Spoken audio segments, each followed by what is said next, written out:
EdTech Mondays Kenya is supported by the MasterCard Foundation Center for Innovative Teaching and Learning in partnership with EdTech East Africa. The quality of learning in Kenyan schools is linked to the strength of foundational literacy, which lays ground for all future academic success. Without a solid grasp of literacy, learners struggle to engage with complex subjects, solve problems, or express their ideas effectively. In fact, the Foundational Literacy and Numeracy Assessment report revealed that over 50% of grade 6 pupils cannot read and comprehend a grade 3 level story, marking an urgent need for interventions that support better foundational literacy outcomes for learners. Reading boosts my brain power. Power, power, power, power. This episode of EdTech Mondays Kenya spotlights two organizations that are directly addressing this literacy gap. The first one is Storymoja Africa, which empowers readers through interactive digital stories and gamified activities. And the second one is Start a Library Trust, which focuses on transforming the school environment itself by refurbishing classrooms into vibrant, book-rich hubs. Thank you all for joining us on this edition. My name is Ian Ofula. Here now are some key terms that you'll hear throughout this edition. The first one is foundational literacy, which refers to a learner's ability to read, understand, and use written language along with listening, speaking, and writing. Then we have the model school library. This refers to the transformation of standard classrooms into vibrant, age-appropriate environments equipped with locally authored storybooks that respond to learners' social realities. The third term is teacher-librarian. This is a classroom teacher trained by Start a Library Trust to run school libraries and use creative library activities that help children truly understand and use what they read. Finally, we have Story Hippo, which is a digital program providing personalized literacy paths and interactive stories to help every child become a confident reader at home and in school. To help us understand how creative tools enhance literacy in Kenya, let us speak to Vanessa Wangoi, an IT officer and tech leader at Storymoja Africa, and Evelyn Mwandia, the executive director at Start a Library Trust. Well, Vanessa and Evelyn, thank you so much for having me here today. Let me start with you, Evelyn. Tell us a bit about yourself and the organization you work with. My name is Evelyn Mwandia. I'm a co-founder and the executive director for Start a Library Trust. An organization that I'm very passionate about and the work that I do on foundational literacy for children. I am a strong believer that literacy is the foundation for education, opportunities, dignity, and voice. Yeah, thank you for that. What about you, Vanessa? My name is Vanessa Wangoi. I'm an IT officer and the tech lead of the Story Hippo department in Storymoja Publishers. Storymoja is a creative firm which publishes a wide range of majorly African stories or African authors. And we do fiction, we do workbooks, career guides, revision material, you name it, but majorly from African authors. A recent study found that 50% of grade 6 pupils are not able to read as efficiently as they should. So there's that gap in which both of you are trying to fill. Why do you think this is the case? I want to base it on two things. One, access. That children are no access to age-relevant materials. They are not age-appropriate. You don't consider even the themes aligned in the books that you're giving children. So then children don't find it fun, right? So age-appropriate and content that children can relate with. And the other aspect of it is lack of a reading culture. And Vanessa, we're looking here at the crucial role that foundational literacy plays in educational success. Could you talk us through that? Literacy has 5 pillars. And the 5 pillars are, if I can remember, we have fluency, phonics, phonemic awareness, vocabulary, and comprehension. These are pillars that are supposed to be taught to children at a very young age because this forms the basis of how they are able to comprehend reading material. You know, it's different from numerics because that's 1 + 1 is 2. But when it comes to reading, it's different and the context differs book per book. Now, the assumption is usually if a child goes to school, they know how to read, but that's not true. It's very intentional teaching and guidance that actually helps this child read. And the gap that's there in the Flana report is usually I believe majorly because we teach all the kids at the same level, but not every child reads the same, not every child comprehends the same. And that's why we actually develop tools to be able to cater to these various children's reading habits or reading preferences. I think it would help, and with enough guidance, because human intervention is very necessary, then I think we can close this gap. What about you, Evelyn? Maybe you can add a bit on that, because you're saying we're trying to change this culture, and I like that she said going to school doesn't necessarily mean that you'll become better at reading. How do we then improve this? For me, I believe that it's very important to reach every child at their level, okay? Even not looking at children who are able differently, that we, even as teachers, and that's why we're very keen on teacher empowerment, is that they can reach every child, Ian, at their level. And if it's phonics, then you start from the beginning. And even if you're in grade 9 and you're not able to read, going down there so that you can able to teach the child phonics or phonemic awareness from the beginning so that they grow with this skill. Literacy is so important that we want success. We want doctors at the end of it, forgetting that if they don't have the basics of literacy, then they cannot become this career that you envision as a parent, as government, as everybody. Yeah. Yeah, so let's talk about with you, Vanessa, in terms of Storymoja. How are you using Storymoja to ensure or enhance literacy in schools? We have various ways. I think I've mentioned some. So we have programs we run, and they are age-based. So for younger readers, we understand they probably can't sit in a book club. So we develop different games for them to be able to use the information or the knowledge they have, even the words they have, to just create something. Then for older kids, we have book clubs. We also have like Quest to Publish, yes.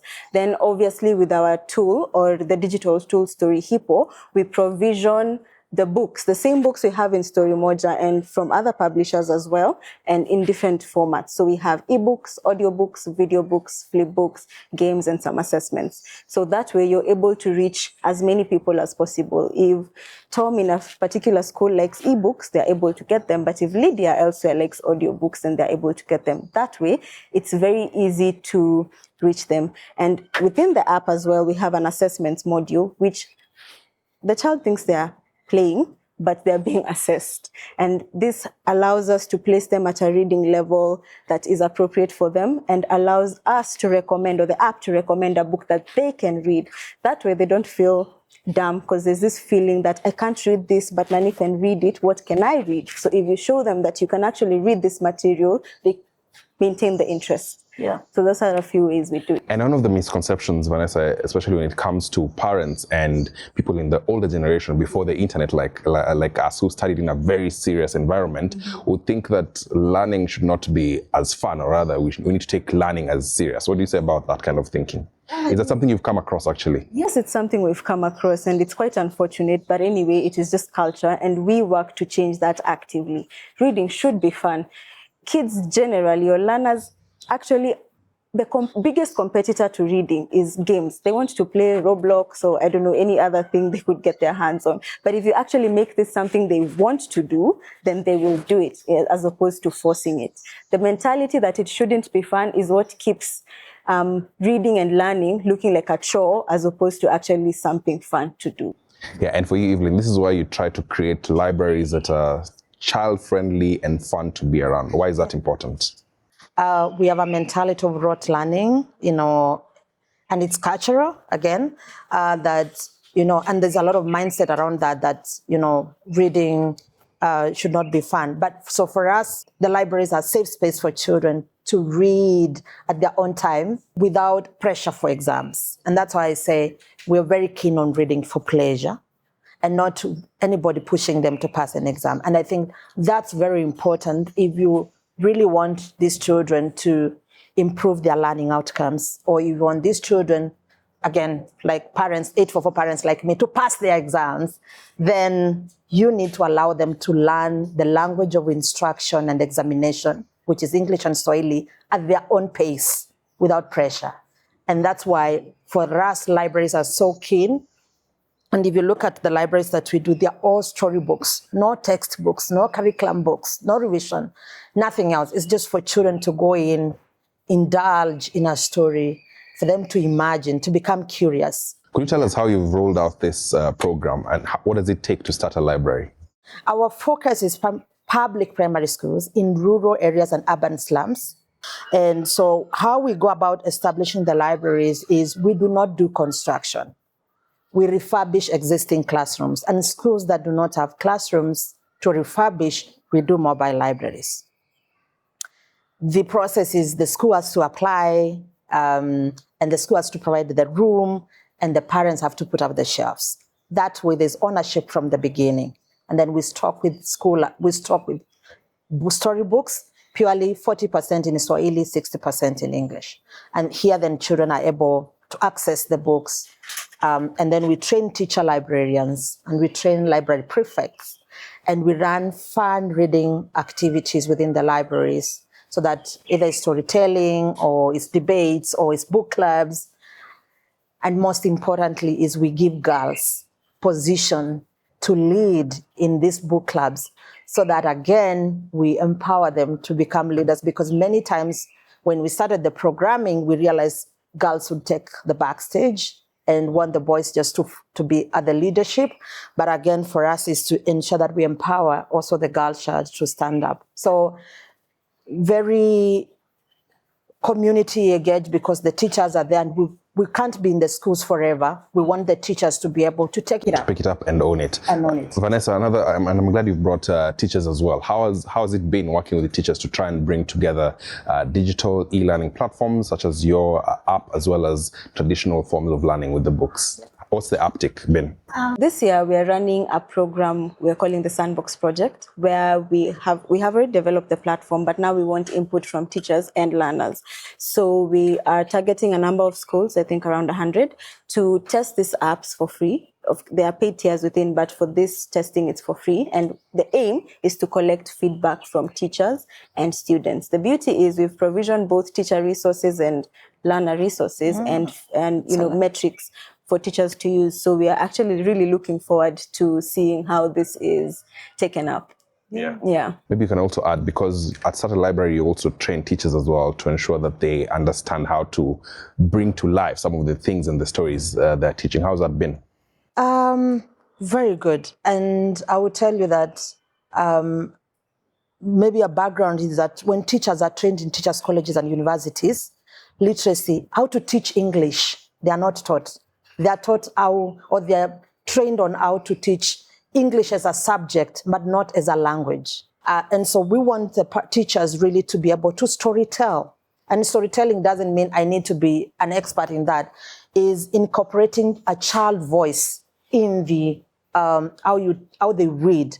And so it's debates, it's spelling bees, it's book clubs and conversations that just there's so many conversations in the books that are just adult only. How do we put children in their voices? They are included in that conversation. That was quite inspiring, don't you think? I'm actually quite envious how fun modern day learning has turned out to be. So let's now speak to Faustin Mugambi, a teacher librarian. How are you all? Ready? Are we? I've been a teacher librarian for the last almost 6 years here at Dandora School, and it has been quite a long journey with these kids, seeing them, the ones who are small and now they are big. But what remains basic for I personal is to ensure that they improve their literacy level. Yeah. You do this with a lot of storytelling. Why is that important for them? Storytelling is quite important when it comes to the entire literacy improvements, the skills. So we do it because of the different level of learners when it comes to comprehension. We have those learners that they are quite good when it comes to reading and understanding. And we do also have those ones that are lagging behind. So storytelling as a tool, it is coming in to really help those learners who are lagging behind to at least catch up with those ones that are fast enough. Yeah, and then you said that it's been quite a journey since you started 6 years ago. What are some of the challenges that you continue to face here? We have quite some challenges, but The major ones being the infrastructure, that is number one. Then we have the books also. So we don't have storybooks that are quite enough. Our school has a population of over 3,000 pupils. And now getting storybooks to cater for all of them, it is quite a challenge. So the few that we have, we do share so as to see that these kids improve at the end of the day. And how has having this library dedicated for storytelling changed the lives of the pupils? You've said you've seen some of them grow from when they were young till they're older. How have you seen their lives transformed? The infrastructure itself has provided room for these kids to at least have access to books. That is number one. Apart from the classroom curriculum, what they're undertaking there, storybooks are really helping them to improve their literacy skills. Yeah, and I've seen you telling stories at the front. What are some of the strategies that you use to ensure that these pupils remain engaged? We do role-taking. So, for instance, after we have read a book, we identify the characters, we identify the themes in that particular book, and we do role-play. So they take roles from the characters, trying to mimic their traits. In that case, they are able to learn the values, the virtues that these characters are portraying. For instance, the positive and the negative values. So in that case, we're engaging all the learners when it comes to reading storybooks. Yeah. And have you seen their confidence improve ever since, for some of them joining at the beginning, do you see their confidence improve over time and even their reading skills? For real, yeah. Actually, from the classroom perspective, after these kids have improved their literacy skills, now they're able at least to comprehend the curriculum in class levels. We've also seen us, as the school, being supported by the school administration, having these kids participating in co-curricular activities.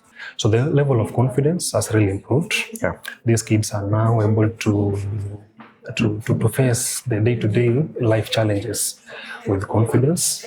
Their critical thinking skills have improved, and they're able now to cope with how the world is taking them. Yeah. It's time now to speak to Gloria Mudeu, a student from Dandora Primary School here in Nairobi, to hear about her experiences with the library and also find out the kind of stories that she finds exciting.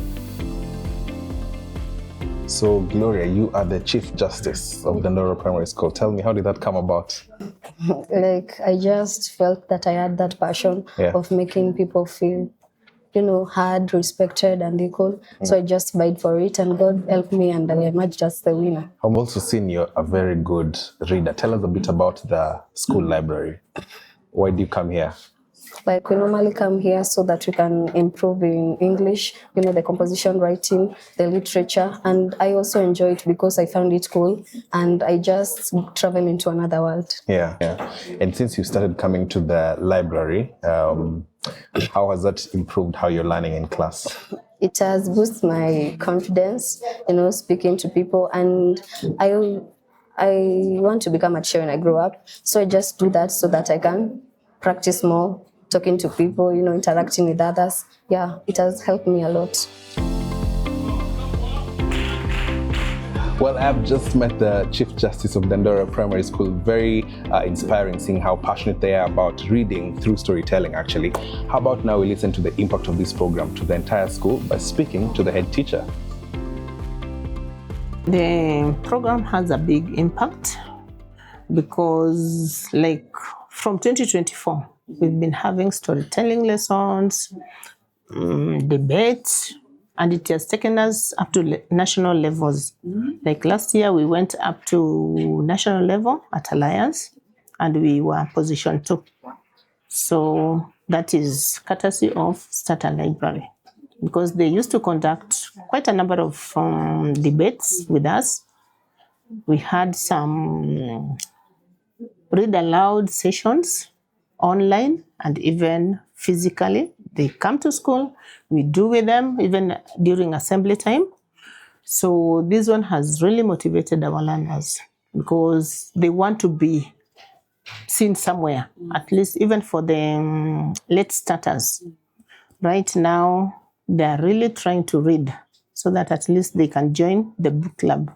Because I've told them the condition for joining, you must be a reader.